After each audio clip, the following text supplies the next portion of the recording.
That's what the Fantasy Dome is what we are seeing on our screens.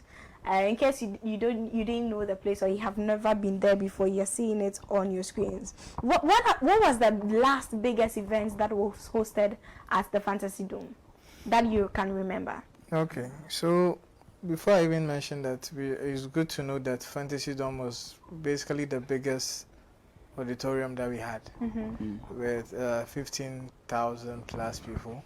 At a point, they said 20,000. So like 15,000 to like 20,000 plus people being able to be housed.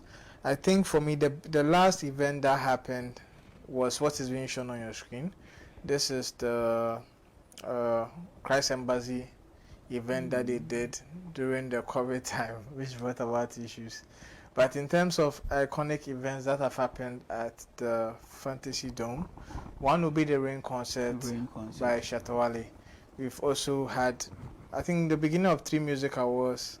Yes. Fantasy Dome was like the backbone of the 3 Music Awards.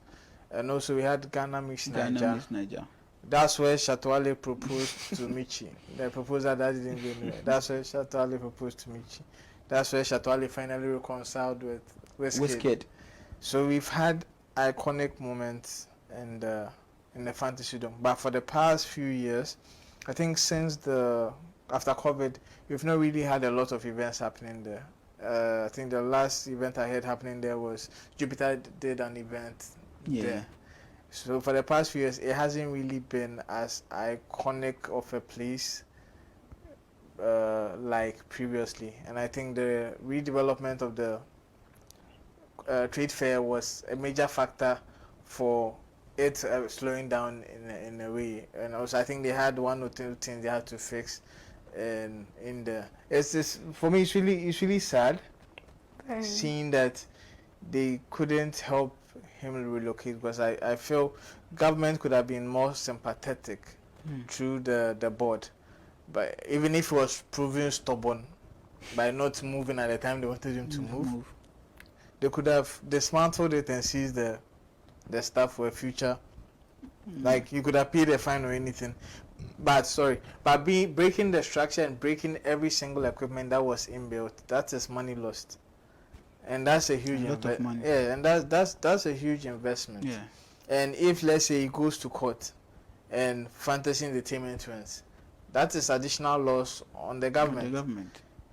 With a simple matter of forcing him to dismantle and move the dome. It's for causing financial loss to the state. And if it happens that they've caused financial loss, then I believe the CEO of the trade fair has to answer for the actions that they did.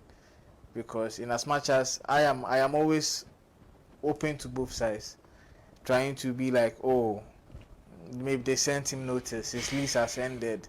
Yes, probably they had a point. But there was also an injunction that was served. So if for nothing at all, respect the rule of law.